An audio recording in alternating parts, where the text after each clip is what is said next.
way God made things is that everything is based upon the law of attraction. What is going on in our soul, not in our head, remember, but it's our emotions.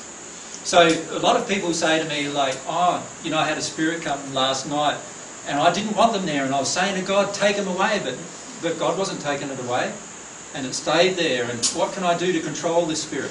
The answer is, why do you want to control the spirit in the first place? Why do you want to control another person? Second answer is, there must be an emotion in me that invited that spirit into my life.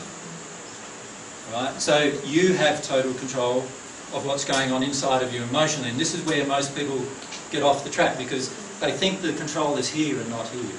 I can understand that you attract on the physical level. And the spirit level too. But yeah, that's interesting that you can feel a certain way and then attract from the spirit. Yeah. Yep.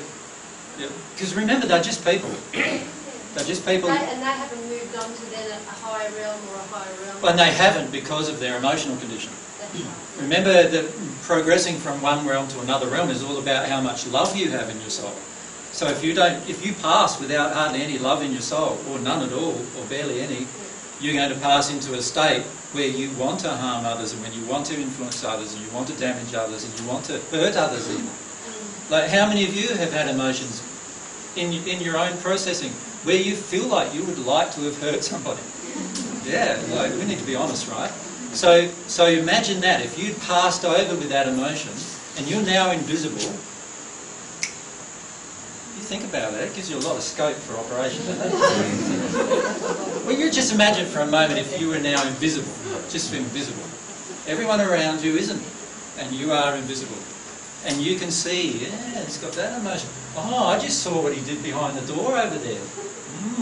I can use that, right? Oh, I just see, you know, how many things would you now know about people that you didn't know before? Lots of things, right? Now, if you had a feeling in your heart that you want to use it for your own advantage, wouldn't you choose to do that? And that's why they choose to do it. We can stop it by only releasing the emotion that causes that attraction.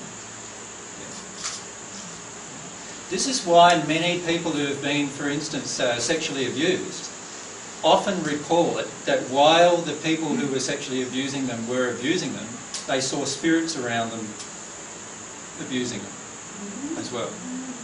Because when we get into states like that, when we get into states where we're not loving, we also attract spirits who are wanting the same thing. And the whole thing mixes together to create a certain atmosphere. The same applies in a positive way. Like when we get together with 100 people who want to work on their soul and who want to look at truths, what happens then? All of the spirits who are negative, they take one look at the bunch of us and they say, don't think we're going to influence them much today, right? So they go off somewhere else. And what happens instead is the ones who want to help you progress at the soul level, they are attracted to you. So the same thing happens on a positive way. The problem is at the moment though, more and more people are getting to know about the soul, more and more people are getting to know about how to change themselves. Now, changing yourself is going to result in changing the world, right? So what will these spirits who don't want the world changing feel? What do they want? They're afraid, right? And many of them in the states of deep rage or anger about that. Well, you imagine, you've been drinking for 50 years through somebody on earth, and all of a sudden that somebody talks to you and they realise they've got a spirit attachment and they realise it's because of the grief in them. And they decide, oh, I think I'll stop drinking and I'll feel this grief. What does the spirit feel? He goes, no. I don't want you to stop drinking. Right? And so what will he do? He will try to influence you to drink, won't he not? Wouldn't you? If that's how you felt. Right?